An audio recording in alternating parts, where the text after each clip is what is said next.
ओम नमः शिवाय। शिव महापुराण रुद्र संहिता युद्धखंड अध्याय 31 शिव द्वारा आश्वासन। સનત કુમારે કહ્યું કે બ્રહ્મા વગેરે દેવતાઓની વિષ્ણુ સાથેની આવી વાતને સાંભળીને મેઘ ગંભીર વાણીમાં શિવ બોલ્યા, હે હરિ, બ્રહ્માદિક દેવતાઓ શંખસૂડનો ઇતિહાસ હું સારી રીતે જાણું છું. તેનો વધ થશે જ. તે પૂર્વનો સુદામા નામનો ગોપ છે, કૃષ્ણનો ભક્ત છે. શ્રી કૃષ્ણ મારી આજ્ઞાથી જ અત્યારે તો પરમ રમ્ય ત્રૈલોક્યમાં વાસ કરી રહ્યા છે અને તે રાધાના શાપથી ભારતમાં રાક્ષસ થઈને રાજ્ય કરી રહ્યો છે. તે દેવદ્રોહી છે, પરંતુ ધર્મમાં ઘણો જ નિપુણ છે. પરંતુ તેથી તમને શું? મારા શાસનમાં તમને કેવી ચિંતા?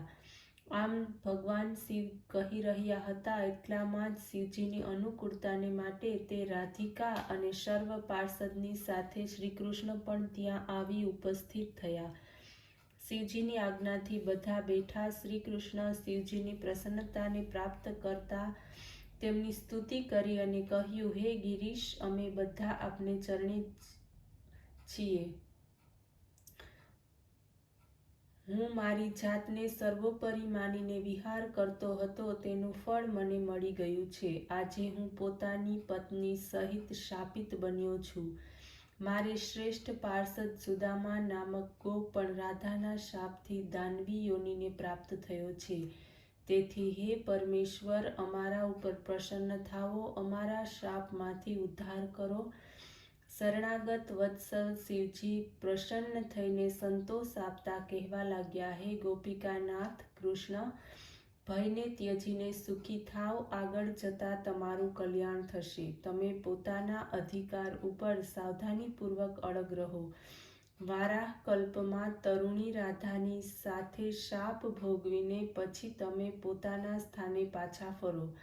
સુદામા ગોપ દાનવ યોનિને પ્રાપ્ત થઈ આ સર્વ જગતને દુઃખ આપી રહ્યો છે. આ સમયે તેનું નામ શંખચૂડ છે.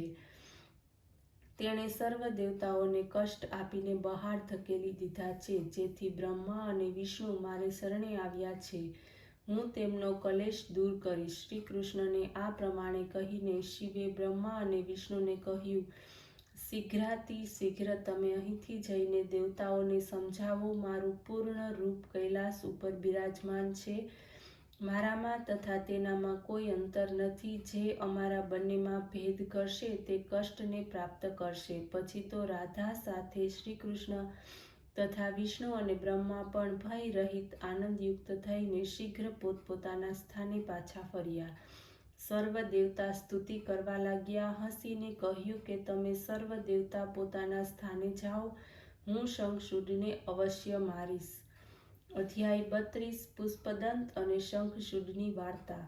સનત કુમાર બોલ્યા કે હવે મહારુદ્ર મહેશે ગંધર્વ રાજ ચિત્રરથને પોતાનો દૂત બનાવીને શંખચૂડની પાસે મોકલ્યો, જેનું નગર મહેન્દ્ર અને કુબેરના ભવન નજીક હતું. ત્યાં પહોંચીને શંકરના દૂતે કહ્યું, હવે તમે દેવતાઓને અધિકાર પાસો છોપી દો, અન્યથા મારી સાથે યુદ્ધ કર.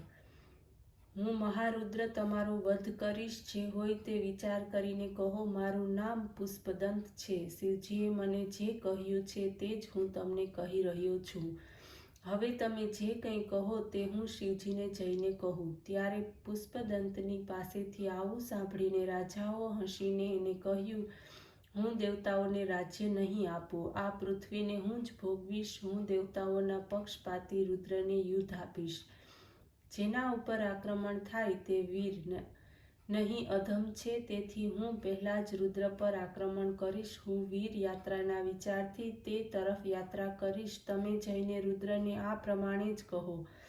પુષ્પદંત પોતાના સ્વામી શિવજીની પાસે પાછો ફર્યો. જે પ્રમાણે શંખચૂડે કહ્યું હતું તે બધું કહી સંભળાવ્યું. અધ્યાય 33 શિવજીનું યુદ્ધ માટે પ્રયાણ. ઋષિ સનતકુમાર કહેવા લાગ્યા, ત્યારે દૂતના આવા વચનો સાંભળીને શિવજી ગુસ્સે થયા. તેમણે પોતાના વીરભદ્ર વગેરે ગણોને બોલાવ્યા. બંને કુમારો અને ભદ્રકાળી સહિત શંખચૂડની સાથે યુદ્ધ કરી તેમનો વધ કરવાને માટે શીઘ્ર ગમનની આજ્ઞા આપી. પોતે પણ પોતાના વીરગણો અને સૈનિકોની સાથે પ્રસ્થાન કર્યું. બધા જ વીરો શસ્ત્રો વગેરે લઈને શિવની સાથે ચાલ્યા. કાર્તિકેય અને ગણેશ સઘળી સેનાના અધિપતિ હતા. લાખો અને કરોડોની સંખ્યામાં આવા કેટલાય દળો પોતપોતાના સેનાપતિઓની સાથે કૂચ કરવા લાગ્યા. 8 ભૈરવ, 8 વસુ, 11 રુદ્ર અને 12 સૂર્ય બધા જ શીઘ્રતાપૂર્વક શિવની સાથે ત્યાં આવ્યા. અગ્નિ, ચંદ્ર, વિશ્વકર્મા, અશ્વિની કુમાર, યમ, નિરુતિ, નલ, કુબેર, વાયુ, વરુણ, બુધ અને બધા જ માંગલિક ગ્રહો તથા મહાબલી કામ શિવજીની સાથે આવ્યા. પોતાના વીર પાર્ષદોની સાથે 100 ભુજાવાળી દેવી ભદ્રકાળી પણ ત્યાં ઉપસ્થિત થઈ.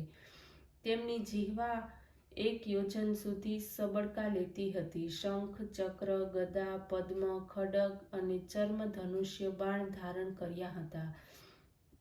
તેમના હાથમાં 1 યોજનનું ગોળ ખપ્પર હતું. તેમણે આકાશસ્પર્શી ત્રિશૂળ તથા 1 યોજનની લાંબી શક્તિ ધારણ કરી હતી. ત્યાં આ પ્રમાણે પોતાની સર્વ સેનાને સાથે લઈને શિવ શંખચૂડ સાથે યુદ્ધ કરવા આવ્યા. ચાલતા ચાલતા ચંદ્રભાગા નદીના કિનારે એક મનોહર વૃક્ષની નીચે આસન લગાવ્યું. ઓમ નમઃ શિવાય.